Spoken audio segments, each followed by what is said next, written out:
Meus irmãos, graça e paz, a paz do Senhor Jesus Cristo, todos aqueles que vão assistir esse vídeo, espero mais uma vez contribuir para o nosso aprendizado, para o seu crescimento espiritual, e que toda honra, toda glória, né, todo louvor, toda adoração sejam dados ao Senhor. Estou demorando um pouco a postar esse vídeo, pois estava com Covid-19, passei por esse deserto, atravessei essa areia movediça, mas graças a Deus cheguei do outro lado e já estou recuperado depois de 20 dias. Então resolvi, já estava com saudade de gravar esse vídeo. Bom, a gente hoje vai falar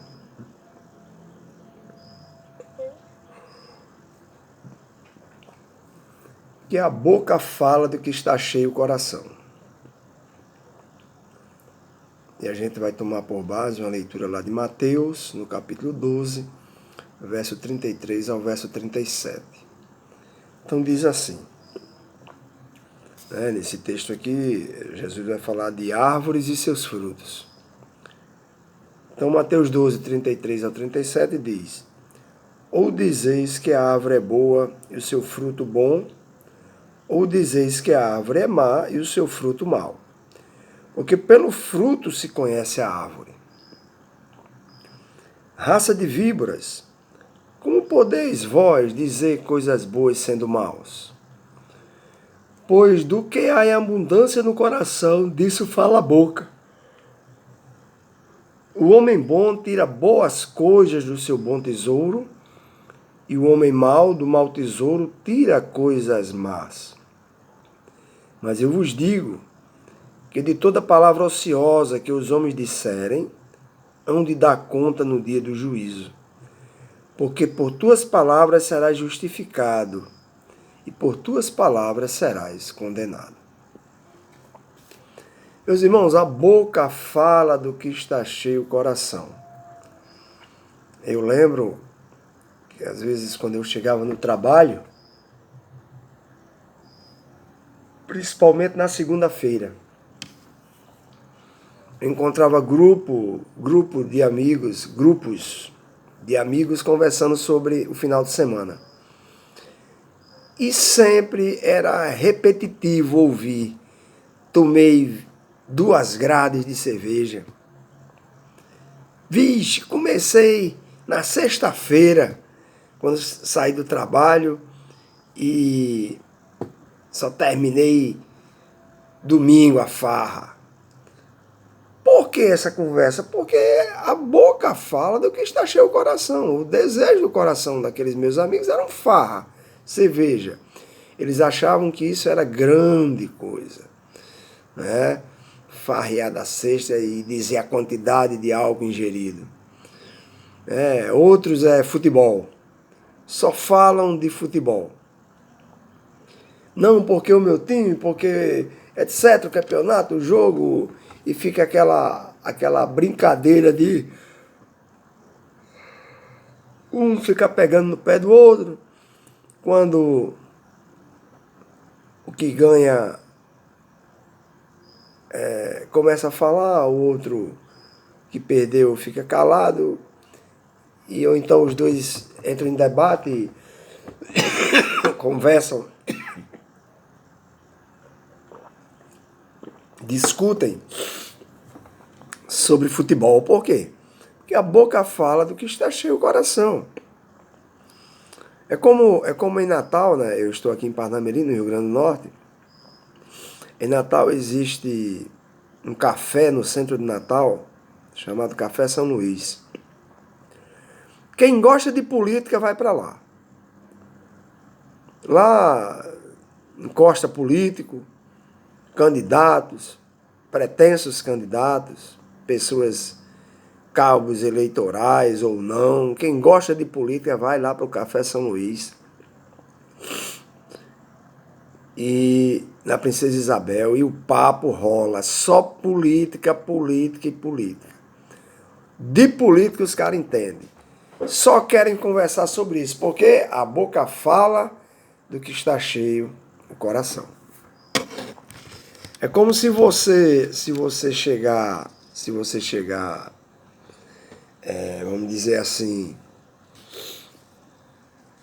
no meio dessa conversa que eu já citei aqui, da bebida de final de semana, da política, ou do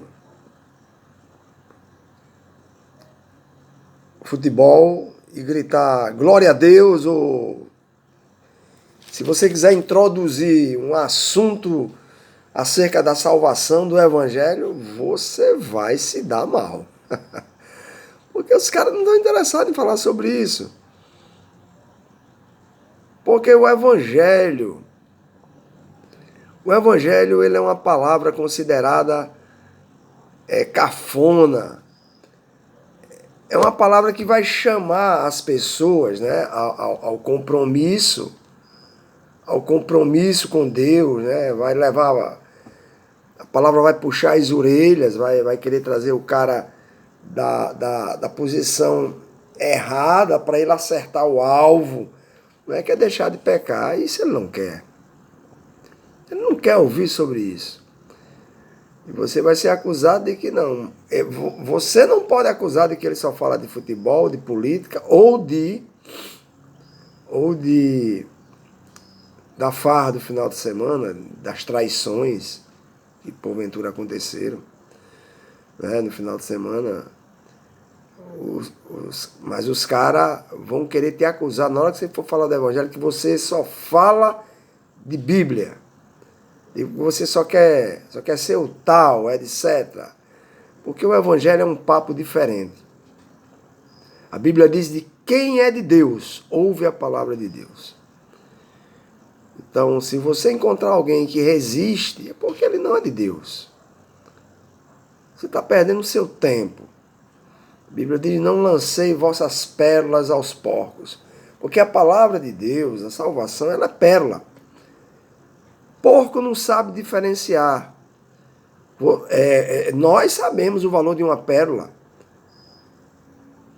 Então a gente não vai pegar pérolas e jogar para os porcos. Porque as pérolas têm valor. Porque os porcos não vão valorizar a pérola. Vão pisoteá-la. Vão afundar ela naquela lama lá da pocilga onde ele vive. Por quê? Porque ele não sabe o valor daquilo ali. E a gente não. A gente sabe que aquilo ali tem um valor monetário. É dinheiro, é renda. Alguém pode enriquecer se pegar uma pérola de grande valor. Então o Evangelho é pérola. Então a boca fala que o coração está cheio. E a gente também encontra, por outro lado, crentes que se dizem salvos, que não falam do Evangelho. Ele conversa de tudo, menos do Evangelho. Por quê? Porque o coração dele não está cheio, não arde. Porque eu creio que o salvo, ele arde.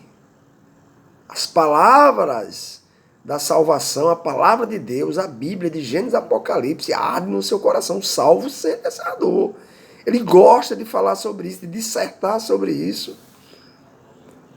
Então, quando isso não acontece na vida de um dito salvo, eu desconfio que a salvação passou longe. Ele pode estar se iludindo, se deixando iludir, mas a salvação não chegou.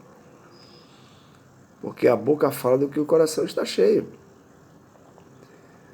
Podemos conhecer uma pessoa por aquilo que ela fala ou escreve. Jesus estava sendo acusado de expulsar demônio por Beelzebul, pelos fariseus. Então Jesus se defende dizendo, toda palavra dita contra mim será perdoada. Mas toda blasfêmia contra o Espírito Santo não será perdoada. Toda blasfêmia contra o Espírito Santo não será perdoada.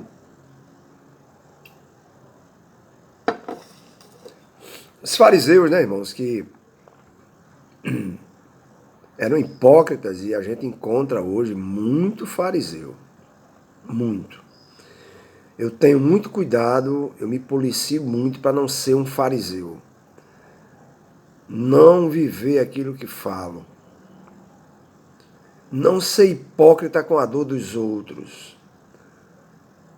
Eu sei que para cada situação da vida as pessoas vão responder de forma diferente.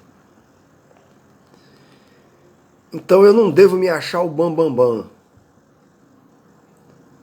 Não, comigo não. Comigo não. Eu sou passado na casca do alho. Isso aí não acontece comigo. Você nunca pode dizer isso. Nunca. O fariseu diz, o hipócrita diz. Mas nós que temos o temor de Deus na nossa vida não podemos dizer isso. Ah, fulano caiu. Não, nisso aí eu não cairia. Quem é você? Quem você pensa que é?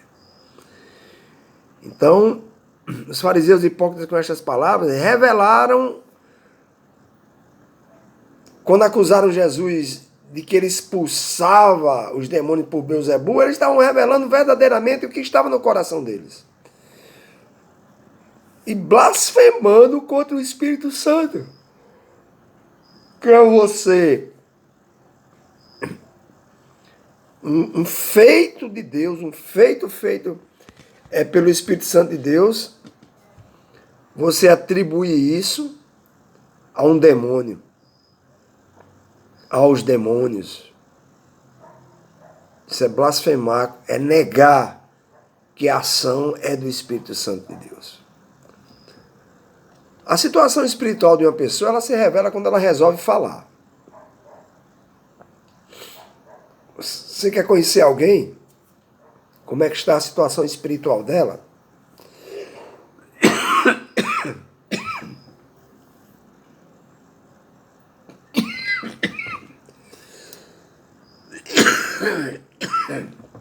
Perdão, mas ainda estou me convalescendo, né, do Covid, mas vai ficar tudo bem.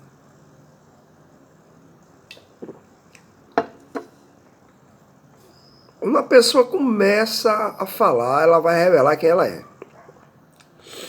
Aqui no Mateus 12, do 33 ao 35, né, Jesus diz: ou dizeis que a árvore é boa e o seu fruto bom, ou dizeis que a árvore é má e o seu fruto má. Porque pelo fruto se conhece a árvore. Jesus está usando árvores. Mas ele está falando de pessoas. Ou dizeis que a pessoa é boa e o seu fruto bom, ou dizeis que a pessoa é má e o seu fruto mau. Porque pelo fruto se conhece a árvore. Ou seja, pelo que ela fala, pelas suas ações, é que se conhece as pessoas. Então não sei se você já se deparou com alguém que você vê à vista, cumprimenta, nunca parou para sentar e conversar, para trocar uma ideia, e de repente, quando isso acontece, você se decepciona. Porque a pessoa se revela quem ela é e você vê que espiritualmente aquela pessoa está muito mal. O que falamos é de grande importância, né? Nossas palavras, ela têm peso. Tem peso. Vamos prestar conta das palavras frívolas, ou seja, das palavras inúteis. Palavras sem valor, sem importância, né? Ditas por nós. Em Mateus 12, o 36 e o 37, Jesus disse: mas eu vos digo que de toda palavra ociosa, frívola, sem importância, palavras sem valor, meras palavras, que os homens disserem, hão de dar conta no dia do juízo. Haverá um dia dessa prestação de conta. Olha, eu quero garantir a você que ninguém escapará desse dia. Não adianta, já está determinado esse dia. O Senhor já determinou o dia, o ano, a hora, os minutos, os segundos, os décimos de segundo, que isso vai acontecer. Papo final, acabou. O homem determinou, está determinado, meu filho. Não adianta estribuchar. Haveremos de prestar conta dessas palavras ociosas, frívolas, inúteis, sem valor, sem importância. que proferimos. E no verso 37, Jesus disse, porque por tuas palavras serás julgado, serás justificado. Você também poderá ser justificado pelas suas palavras. E por tuas palavras serás condenado. Imaginou? Parou para pensar sobre isso? Esse é um assunto que a gente não vê muito falar nos púlpitos de igreja, nem pela internet. Porque as pessoas na internet se tornaram coach. Não sei nem pronunciar isso. E as pessoas adoram o pregador coach, que massageia o ego, que faz promessas, que é um blá blá blá só. E você não escuta falar sobre isso. Então, o que falamos revela quem somos, cara. Jesus usa o que acontece na natureza, com as árvores. Tem árvore que vai dar fruto bom, tem árvore que vai dar fruto mau. Para comparar o que acontece no nosso coração. Sabemos se uma árvore é boa quando comemos o seu fruto. Se o fruto não for bom, a árvore que o produziu não presta. Sabemos que uma pessoa é boa quando comemos o seu fruto. Quando participamos da sua conversa, das suas ações. Se o fruto for bom, a pessoa ou a árvore, que a produziu, não presta. Se o fruto não for bom. Jesus está usando a natureza para exemplificar. A gente sabe muito bem disso. Eu me lembro que, quando criança, íamos ao sítio no final de semana e meu pai dizia, essa mangueira aqui é uma manga chamada bacuri. Essa manga aqui, bacuri dessa mangueira é muito boa, mas já daquela outra não presta. Eu vou cortar aquela mangueira. Porque a manga de lá é uma manga que não é boa como essa daqui. Eu lembro que meu pai dizia isso. Então nós somos assim como as árvores. Se somos uma árvore má, nossos frutos serão maus. Nossas ações, nossas palavras. Mesmo, irmãos, que a gente procure disfarçar. Porque a gente às vezes é meio camaleão. É meio camaleão. Ou seja, de acordo com a situação, a gente se camufla. A gente se camufla, a gente se adapta ali para dizer que somos um cara joinha, nota 10, bacana, e a gente fica se disfarçando como um camaleão, né? Então, um cuidado extremo no que se vai dizer, né? A gente mede até as palavras, né? A gente fica ali segurando a onda, querendo realmente dizer quem a gente é, né? Se revelar através da palavra, mas a gente vai se disfarçando, mas mesmo que a gente se disfarce, né? Ou seja, esse cuidado extremo que se vai dizer, no que se vai fazer, né? Chega uma hora que acabamos por revelar nosso mau coração, chega uma hora que a máscara cai. E a gente vai se revelar quem verdadeiramente nós somos. Por quê? Porque a vida, ela é um mecanismo de um dia após um outro. Um dia após o outro, e entre esse dia e o outro dia, tem uma noite. Tem uma noite. E muita coisa se revela nessa noite. Nossas ações, nossas palavras. Chega uma hora que eu conheci um pessoal que a gente vai contar o milagre, mas vai omitir o nome do santo. É vergonhoso. É vergonhoso como eles procedem. Eles procuram se adaptar, se aproximam de você, com o intuito apenas de se dar bem. Conheci uma família assim, e a decepção foi muito grande. Porque eu fui usado, apenas usado, para o bel prazer deles, porque estavam necessitados. Depois que eu não podia mais ajudar, porque o Covid chegou e as coisas não ficaram boas para o meu comércio, eu tive que fechar. E infelizmente a gente vê como as pessoas apenas lhe usaram pelas suas necessidades, ou seja, é um disfarce. Mas que chega uma hora que acaba de revelar, não tem como. O nosso mau coração, irmãos, ele até tenta, né? Mas se revela, chega uma hora que se revela.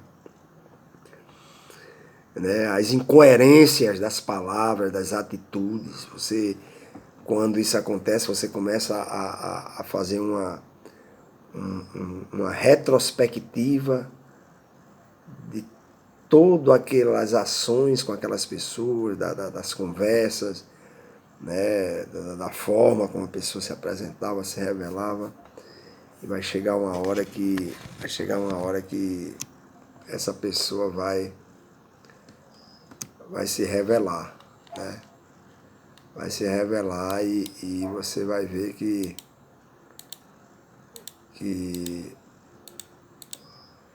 você foi apenas usado, mas você foi sincero. Você ajudou. Terá seu galardão. Seu galardão está garantido. Já do outro lado vai prestar contas. Vai prestar contas, né? Então Jesus ele continua seu sermão e agora ele chama os fariseus, no versículo 34, de raça de víboras. Ou seja, Jesus está dizendo para ele, vocês são assim como uma serpente venenosa. Vocês, fariseus hipócritas, só conseguem produzir veneno. Medem as palavras, os gestos, as roupas, o andar, se adaptam, se moldam, se disfarçam, né? Isso tudo é veneno. Da boca de vocês nunca vai sair palavras que edificam. Da boca de vocês nunca vai sair palavras que salvam. Da boca de vocês nunca vai sair palavras que levantam. Da boca de vocês nunca vai sair palavras que abençoam a vida de alguém. Porque o vosso coração é mau. E mesmo que você aparente dizer palavras que edificam, que ajudam, que levantam, não vem do coração, fariseu. Não vem do coração. São palavras ditas com frivolidades, frívolas, ou seja, não saiu do âmago, das profundezas, da sua profundidade de amor, de misericórdia, de querer realmente ver aquilo na vida da pessoa. As nossas palavras revelam o que está cheio no nosso coração. E às vezes as palavras podem até sair da sua boca e parece ser palavras que vão edificar, mas no fundo, você está falando e fazendo é figa. É bem novinho, né, esse negócio de figa. Ou seja, dizendo e lá do outro lado, dizendo, eu quero que você se exploda. Mas como você é um camaleão e está disfarçado, você está ali, dizendo com os dentes rilhados. A verdade você queria dizer era outra coisa. Revelamos quem verdadeiramente somos quando falamos, filho. Não adianta. Então, já conversou com alguém de uma ótima aparência e ela se revelou uma outra pessoa? Parecia que dessa pessoa nunca sairia coisas ruins, mas quando surgem os problemas... Ô, irmãos, aquilo que eu falei, uma noite, né? Um dia após o outro em uma noite. Os problemas surgem na noite. Surgiu um problema, e aí? Essa pessoa continua com você? Emprestando o ombro? Sendo solícito? Você está desempregado. Você não pode mais ajudá-la. Você não tem mais um lanche bom para oferecer na sua casa. Você não pode mais sair para comer uma pizza com eles e pagar a conta porque você está desempregado. E aí? Quando se pisa no calo dessas pessoas, quando essa pessoa recebe um não, quando por algum motivo essa pessoa não é reconhecida pelo que faz, etc., o que vai acontecer? Ela vai se revelar.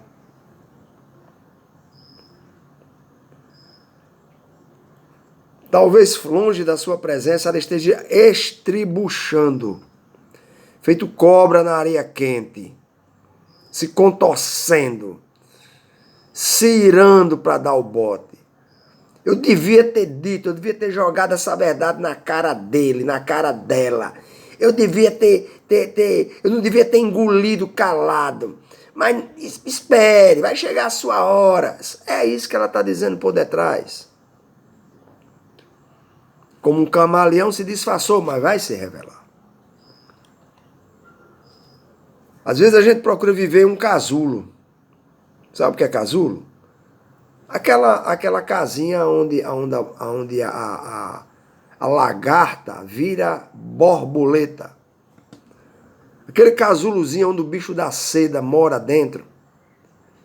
E ele produz ali aquele fio, faz aquele casulozinho, onde vai tecendo os fios que vai gerar a seda. Às vezes a gente procura viver dentro desse casulo. A gente blinda a nossa imagem. Certo? Mas chega uma hora que vomitamos quem somos. Vomitamos quem somos. Acabou. Não tem como fugir disso.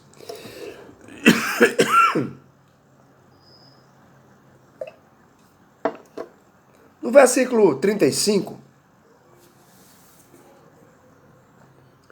Jesus usa a figura de um tesouro bom ou de um bom tesouro para comparar com um bom coração. E a figura de um mau tesouro para comparar com um coração ruim.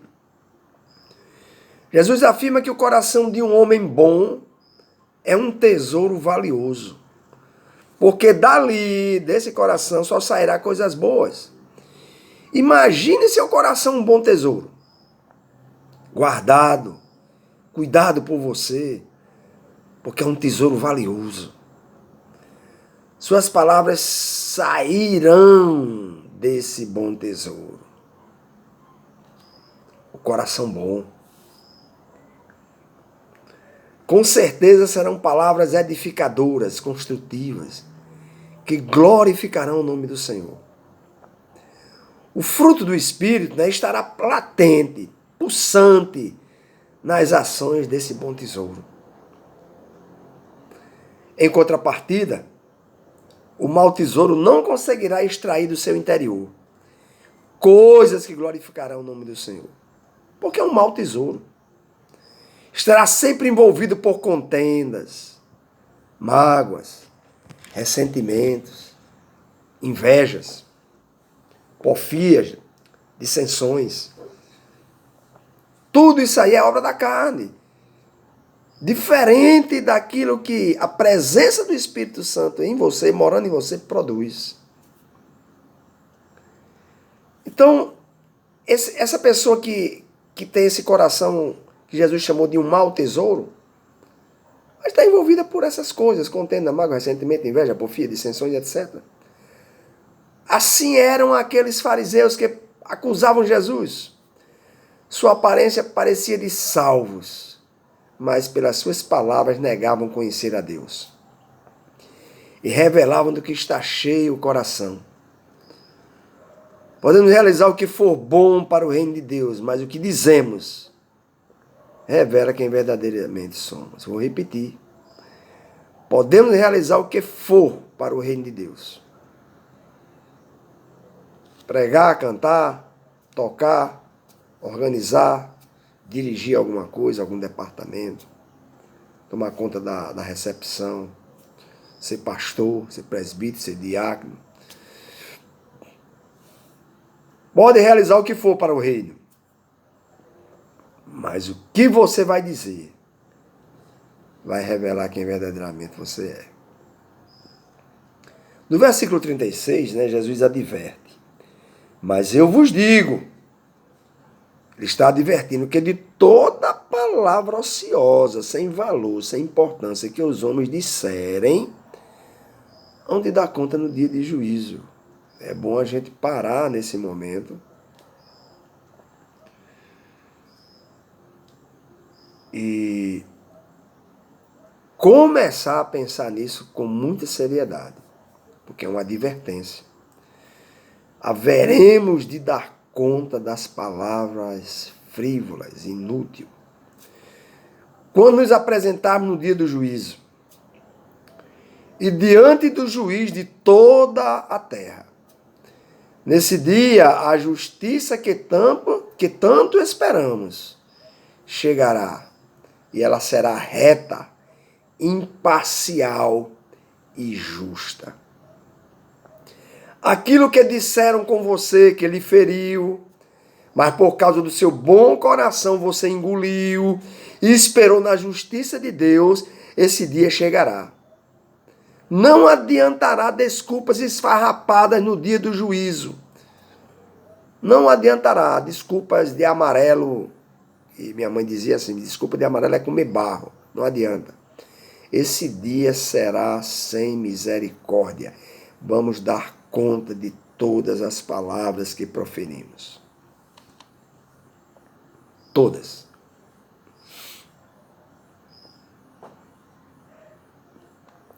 Lembra, às vezes, quando nós dizemos, não levo desaforo para casa. Você já se pegou alguma vez dizendo isso ou ouviu alguém dizendo? Sou assim, não levo desaforo para casa. Nesses 60 anos de convivência dentro de igreja, né, eu nasci no Evangelho, meus pais evangélicos, desde bebê que eu estou dentro de igreja, desde os 5 anos estou em escola dominical. E olha quanta gente eu conheci dentro de igreja. Olha quanta gente eu conheci dentro de igreja. Eu convivi com um camarada que ele era cego. Ele era metido com política, foi eleito vereador de uma cidade aqui no Rio Grande do Norte. E ele não era fácil, não. Às vezes a gente é tentado até a dizer assim, rapaz, já imaginou se fulano enxergasse? Porque ele é cego e a convivência com ele não é fácil. Imagine se esse homem enxergasse. Ele era cego e se achava o bambambam. Eu lembro de uma discussão que houve numa escola dominical certa vez. Numa escola dominical, irmãos. O coordenador da escola dominical, lá na frente, na coordenação, e ele lá no banco, começou um bate-boca, porque o coordenador também era daqueles que falava o que não devia, o fora do tempo certo de falar, e o outro não aguentava ouvir, e no bate-boca eu lembro que um disse uma coisa e o que era cego, o deficiente visual, falou: cuidado que quem fala o que quer, ouve o que não quer. Isso numa escola dominical. Tudo salvo. Estavam edificando quem? Estavam edificando quem? A mim, eu tiro de letra, mas há pessoas que têm uma dor de barriga espiritual e sai do evangelho, e sai da igreja, não quer mais saber de igreja, não quer ser mais de adoração em grupo, não quer mais congregar. Por quê? Porque se depara com uma situação como essa aqui, dois fariseus resolveram bater boca. Eu lembro que eu fui escalado para pregar e o dirigente da igreja na época já tinha chamado o cego para pregar, o deficiente visual que eu estou falando.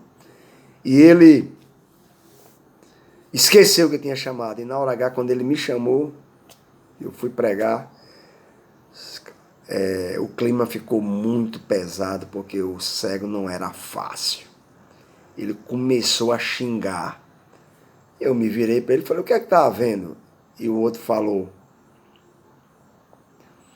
é que eu esqueci que eu tinha chamado ele para pregar.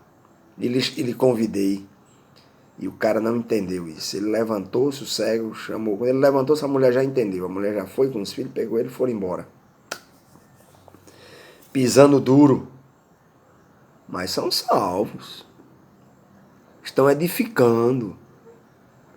Isso quando ia pregar, ele pregava. Ele não lia, mas ele pregava do que ouvia. Era tanta santidade, arrotava a santidade para cima e para baixo. Ele tocava também violão. O cara, meu amigo, o cara não era fácil, não. Quando cantava, mas na hora que pisava no calozinho dele, ele se revelava quem ele era, ou quem ele é até hoje, né? Então, lembra quando você diz, não levo desaforo para casa, falo mesmo, digo na cara, doa em quem doer. Lembre também das consequências dessa sua bravata, dessas suas palavras frívolas, você vai prestar conta delas. Talvez no dia lá o Senhor diga, você lembra naquele dia que você disse isso, isso, isso e isso?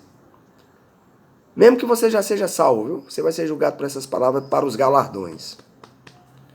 Para o galardão, a coroa. São a recompensa, os prêmios pelo que fizemos. Aquele dia que você estava dizendo aquilo, a coroa que você receber era essa, mas aí, ó, ficou de lado. Você perdeu essa coroa, porque naquele dia você não edificou a vida de ninguém com aquelas palavras. Eram palavras frívolas, inúteis, sem importância, só destruiu. Então, lembre também das consequências de sua bravata, do tsunami que suas palavras causaram, né? Dos escombros deixados para trás. A mesma coisa pode ser dita, queridos, de diversas maneiras. Já ouviu falar em tapa de luva? Em luva de pelica, que não machuca? Você pode dizer as mesmas palavras para edificar alguém. As palavras que se usa para edificar, da forma como você vai dizer, pode edificar ou pode destruir. Tá certo? Então pense antes de falar, domine sua vontade, as suas vontades. Só critique, querido, se o objetivo for construtivo. Mas olha só, é construtivo mesmo. Não, eu falei uma crítica construtiva, às vezes você está falando realmente é para derrubar, é para destruir. É para macular a imagem da pessoa. Você não está querendo construir nada. Lembre-se que você vai dar conta dessas palavras. Se verdadeiramente a crítica é construtiva e se, preste bem atenção a isso, tiver espaço para fazer essa crítica. Porque se não tiver espaço para fazer essa crítica, se você vai comprar um bate-boca que não vai levar a lugar nenhum, se você sabe que o outro lado é porco e você vai jogar suas pérolas aos porcos, se não tiver espaço para criticar, não faça crítica. Procure não falar mal dos outros, não conte vantagens. Haveremos de prestar contas, será revelado naquele dia quem realmente somos diante de todos. Se você estava pregando e aceitou 7, não diga que foi 14.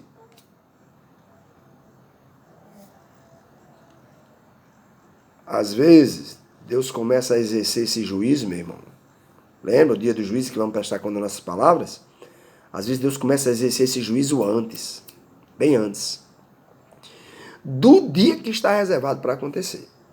Haverá o dia, já está determinado pelo Senhor, em que todos, mas para alguns individualmente, Deus já começa a reservar esse dia antes, já começa a cobrar isso antes. Você lembra das palavras de Faraó? Quem é teu Deus? Para que eu liberte o povo da escravidão. O que aconteceu com o Faraó? Foi a última consequência. Prestou conta das palavras que blasfemou contra Deus. Perdeu o filho, o seu primogênito. Todas aquelas pragas que vieram sobre o Egito. Nabucodonosor, rei da Babilônia, observando a cidade, né? Ó, o cara acorda de manhã no seu palácio, abre a janela e vê a beleza daquela cidade, que era a Babilônia, moderna, exuberante. O jardim suspenso, né, que Nabucodonosor mandou fazer para dar de presente à sua amada, era uma das 7 maravilhas do mundo antigo. Proferiu essas palavras quando acordou de manhã. Essa, porventura, não é a grande Babilônia que construí? Para a glória do meu nome. Foram julgados antes do dia do juízo. Eu assumi uma igreja, né? E o pastor que passou para mim a igreja, ele tinha que ir embora aqui de Parnamirim para o Rio de Janeiro. Problema de família, mas no fundo, depois eu analisando os fatos, os acontecimentos, ele estava querendo se ver livre, né, da igreja e foi em busca dessa herança. Mas não demorou muito tempo, não. Acho que não deu 6 meses, ele voltou. E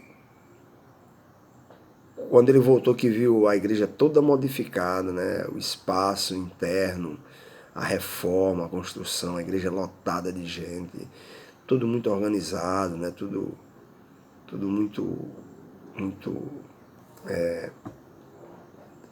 daquilo que ele chegou a dizer para mim que sonhava em fazer e eu fiz. E ele queria a igreja de volta e a convenção não aceitou passar para ele de volta. Ele aceitava ele, mas ele ia ficar aguardando a igreja, não aquela mais. Né?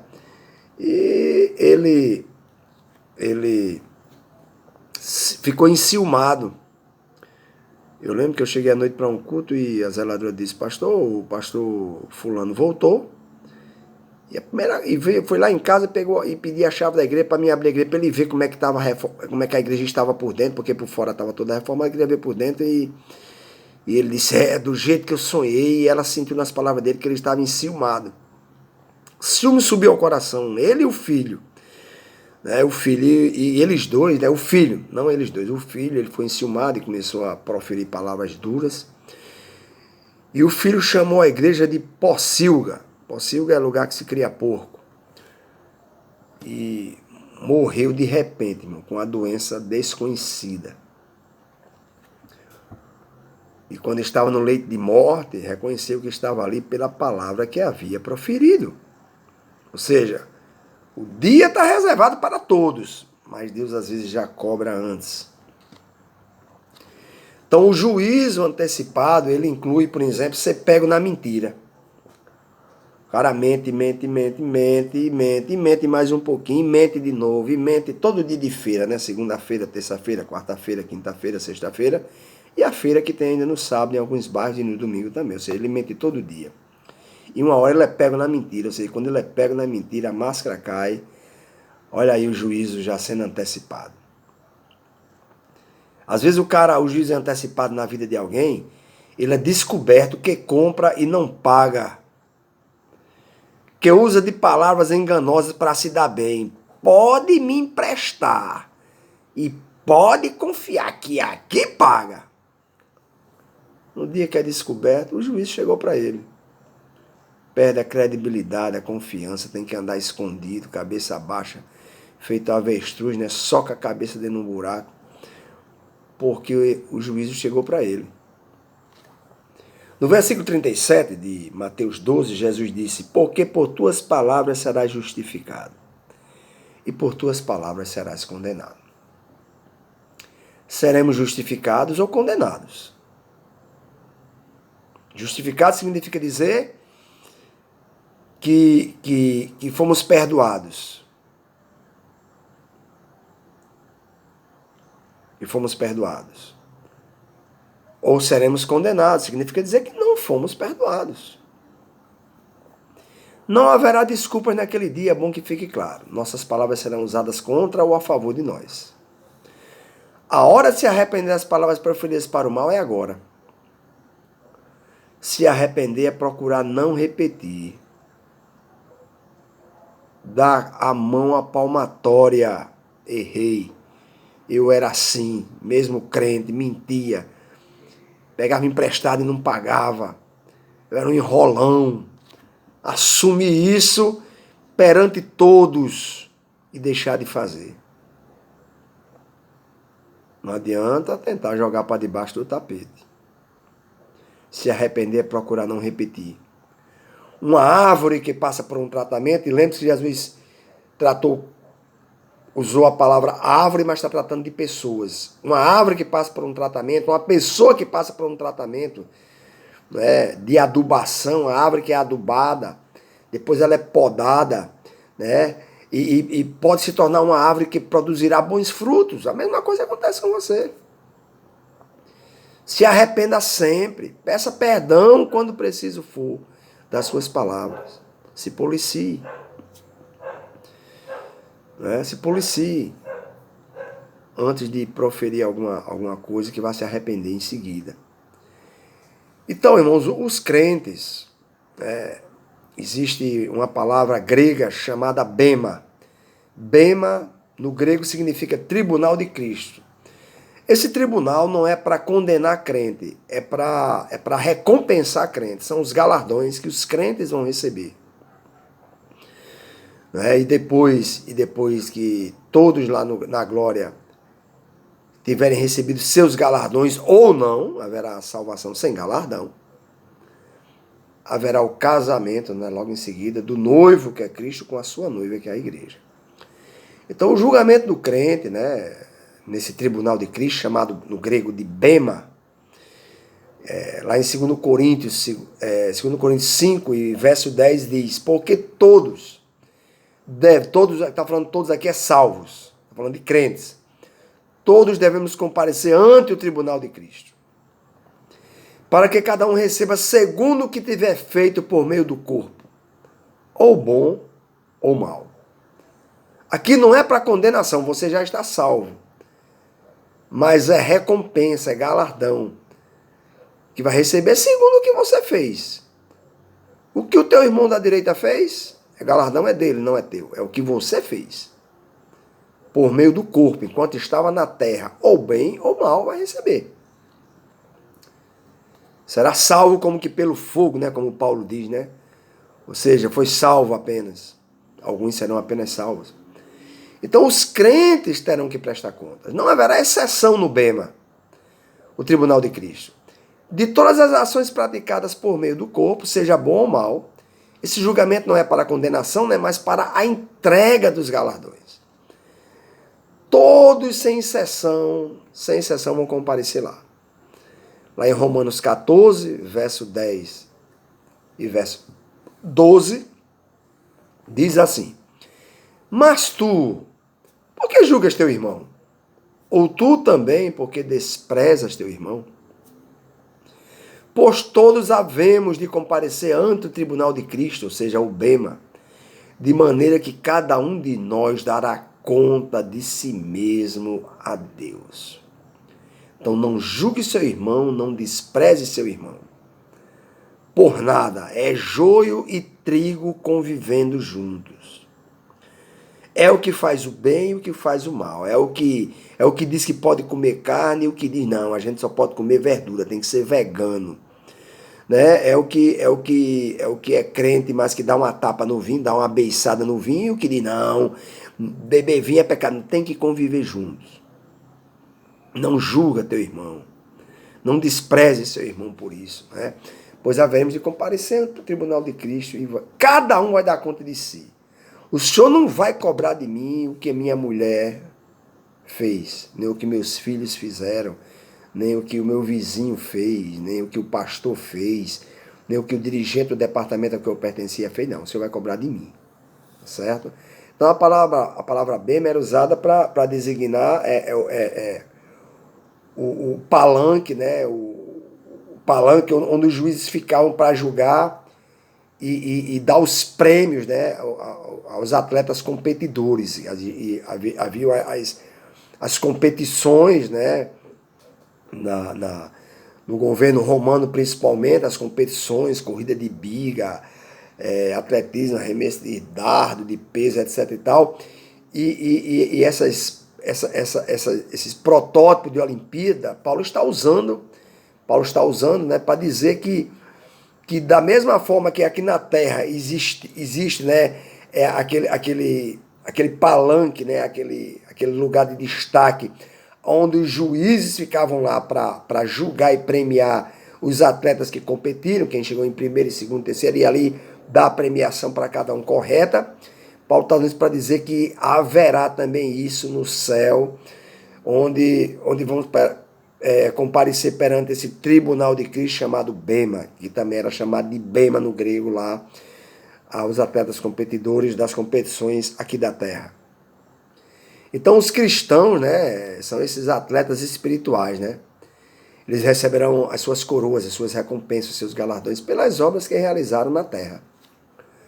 Assim como os competidores não podiam julgar a si mesmos, nem os seus colegas, mas não, eu estou numa competição, estou competindo com 10, aí eu digo, não, eu mereço o prêmio, eu cheguei em quarto, mas eu mereço o primeiro lugar porque eu tive uma péssima noite de sono, ou eu senti uma cãibra, né, na última curva, e eu mereço o primeiro lugar. Ou seja, eu não posso me premiar a mim mesmo.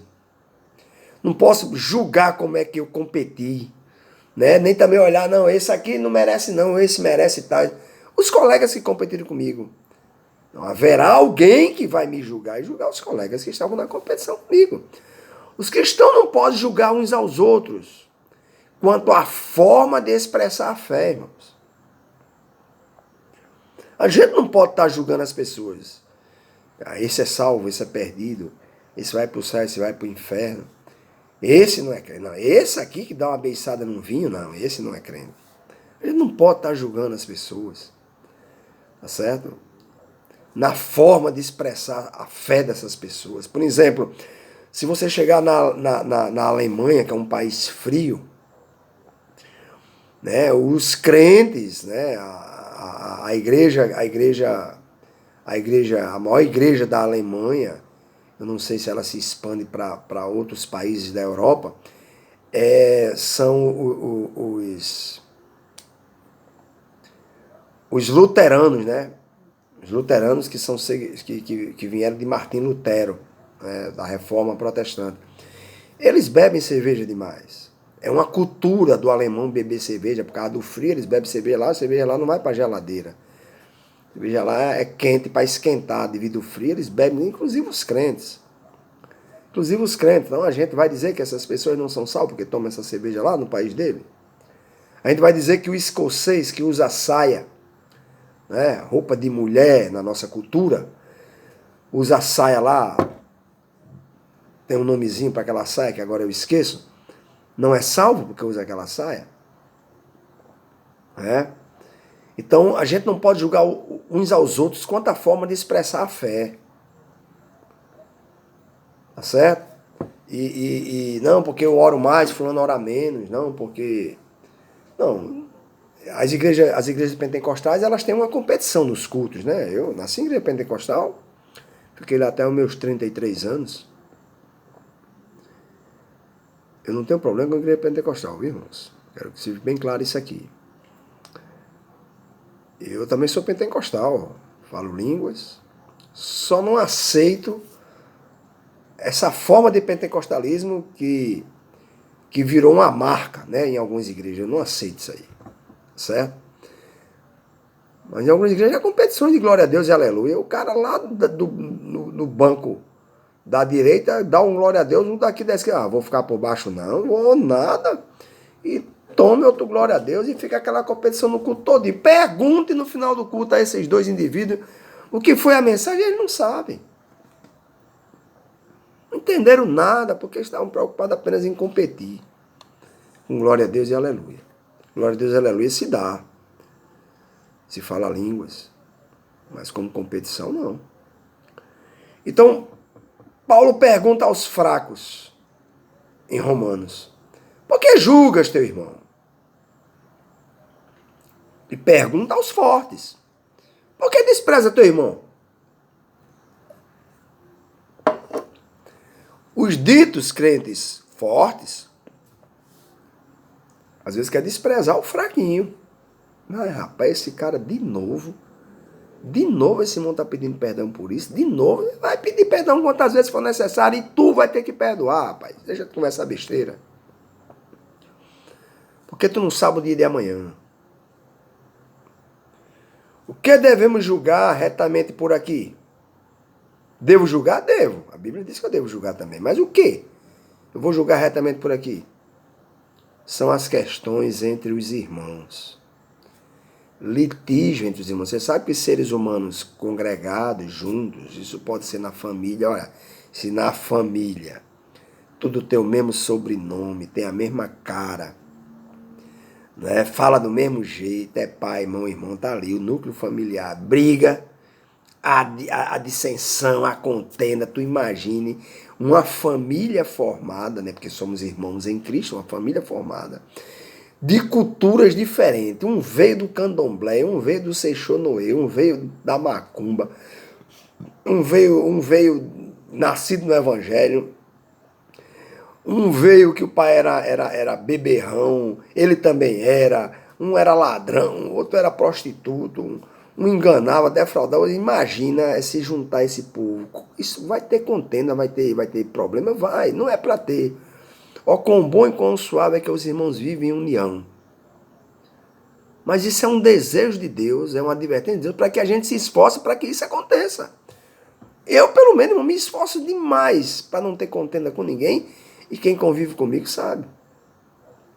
Sabe como eu tenho jogo de cintura, me faço de tolo para com os tolos, de fraco para com os fracos, de forte para com os fortes, ou seja, eu faço de tudo um pouco para conviver em paz com esses irmãos, para ganhá-los para Cristo. Então eu vou ler lá em 1 Coríntios, no capítulo 5, para encerrar a nossa mensagem de hoje. 1 Coríntios capítulo 5, aqui é ao vivo mesmo, né, irmãos? A gente não tem corte, não tem edição. 1 Coríntios 5, verso 12 ao verso 6. Coríntios 5, verso 12, perdão. 2 a 6. 1 Coríntios 5, 12 diz: Por que tenho eu em julgar também os que estão de fora? Não julgais vós os que estão dentro? Mas Deus julga os que estão de fora. Tirai, pois, dentre vós a esse iníquo. Ou seja, o que eu devo julgar retamente por aqui são as questões entre irmãos. Um irmão que literalmente, que foi nesse caso aqui, que é na igreja de Corinto, uma igreja que tinha muita impureza, uma igreja que não era fácil. Os caras se converteram, mas continuavam com práticas. O cara pegou a mulher do pai dele, ou seja, o pai dele devia ser viúvo, casou de novo, o cara pegou a mulher do pai dele. E o cara era crente também, e aí? Paulo está dizendo, ó, tirai dentre vós esse iníquo, o que ele fez foi terrível. Afasta ele da comunhão, que é para ele pensar na besteira que fez contra o pai e contra a igreja. Isso é um escândalo mortal.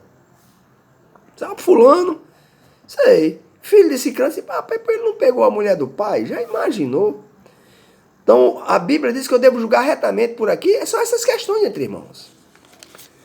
No capítulo 6, do verso 1 ao 9, olha o que Paulo diz. Paulo vai censurar, né, o litígio, né, a briga, né, a falta de comunhão entre os irmãos. Paulo diz: ousa alguém de vós tendo algum negócio contra outro, e há juízo perante os injustos e não perante os santos? Ou seja, dois irmãos da igreja, um emprestou um dinheiro, o outro não pagou. O que não recebeu, levou, foi para a justiça comum. Levou o irmão em Cristo às barras do tribunal. Aí Paulo está condenando isso. Tendo algum negócio contra outro e a juízo perante os injustos e não perante os santos, ou seja, isso é um problema que tem que ser trazido para a igreja. Não sabeis vós que os santos, nós, a igreja, hão de julgar o mundo? Vamos, se a gente vai julgar o mundo, ora, se o mundo deve ser julgado por nós, por vós, por nós, porventura, indignos de julgar as coisas mínimas somos? Se vamos julgar o mundo, o cara emprestou um dinheiro e não pagou o irmão da igreja, o outro está cobrando. Ô, meu irmão, isso é uma coisa mínima diante do julgamento do mundo que nós, como igreja, vamos fazer um dia. Somos nós que vamos julgar. Não sabeis, vós, que é a vez de julgar os anjos? Até os anjos vão ser julgados por nós. Quanto mais as coisas pertencentes a esta vida. Não é nada. Então, se tiver negócio em juízo, pertencente a esta vida, pondes na cadeira aos que são de menos estima na igreja? Ou seja, não, olhe, foi aquele irmãozinho que vem de bicicleta pro culto, rapaz. Que vem de cocada. Aquele irmãozinho da cocada, fica passeio todo vendo cocada, é o irmão do Quento. Ah, pega ele, bota ele aqui, traz ele aqui. Quando é o doutor na igreja, o que anda de carrão, o que é formado, que o dízimo é gordo, né? Não toque nesse homem não, deixa esse homem quieto, não toque nesse homem não. E aí, né? Então, se tiver negócio em juízo pertencente a esta vida, pondo na cadeira aos que são de menor estima,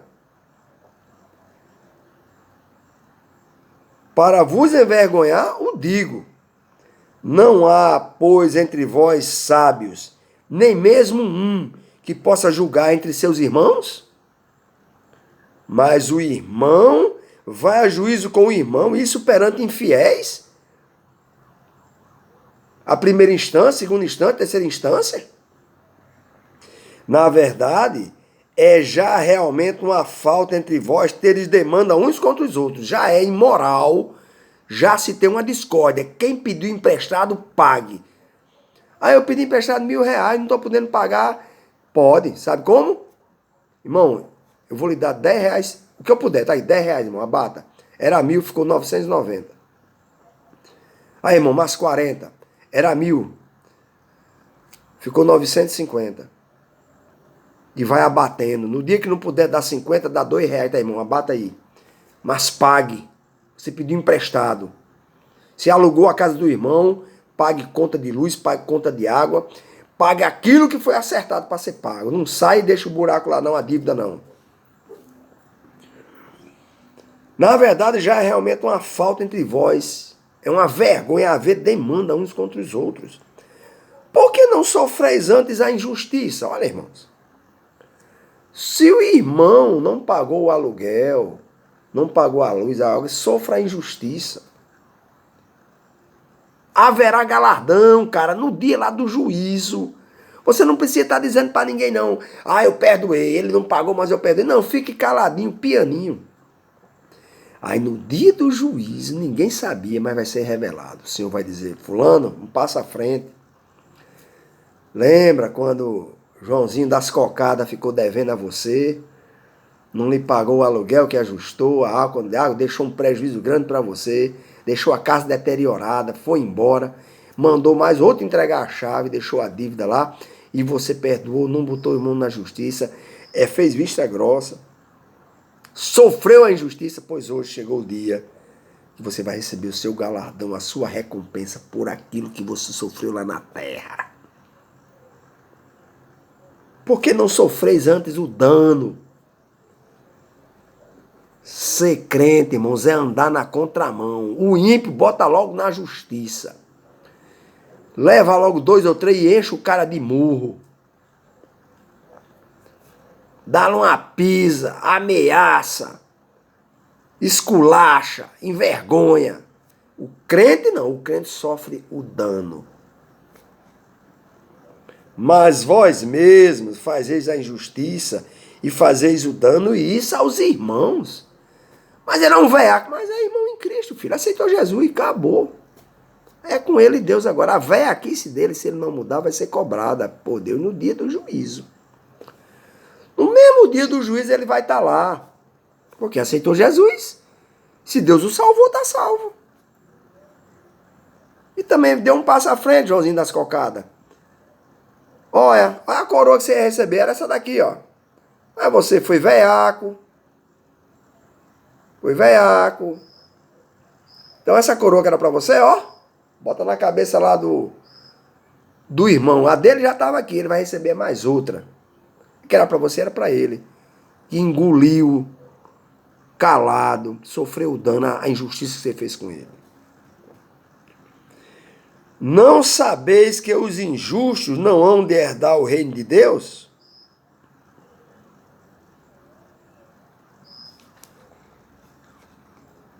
Então não seja injusto. Espera no Senhor. Para encerrar, eu lembro de um irmão. Ele sofria muito no bairro que ele morava, do seu vizinho, injustiças. Injustiça. E a coisa foi ficando feia, foi ficando...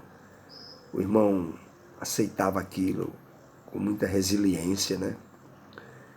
E teve uma vez que o irmão não sabia mais o que dizer, já estava, como se diz aqui. E o irmão olhou para ele, para o vizinho que não importa nada, botou o dedo assim e disse, sabe uma coisa? Eu vou dar parte de você. E entrou. E o cara lá ficou louco porque achou que ele ia na polícia dar parte dele. Mas o irmão dobrou o joelho e foi dar parte ao justo juiz, ao delegado dos delegados, ao policial dos policiais, que é Deus. E o cara achou que ele ia na delegacia. E ficou aterrorizado. E o irmão lá de joelho, prestando conta aos céus, que não aguentava mais aquela humilhação, passar por aquilo, que o Senhor tomasse uma providência. Então fiquemos com essa palavra, queridos. Espero ter ajudado você. A boca vai sempre falar daquilo que o coração está cheio. A Ele seja a glória. O Senhor vos abençoe.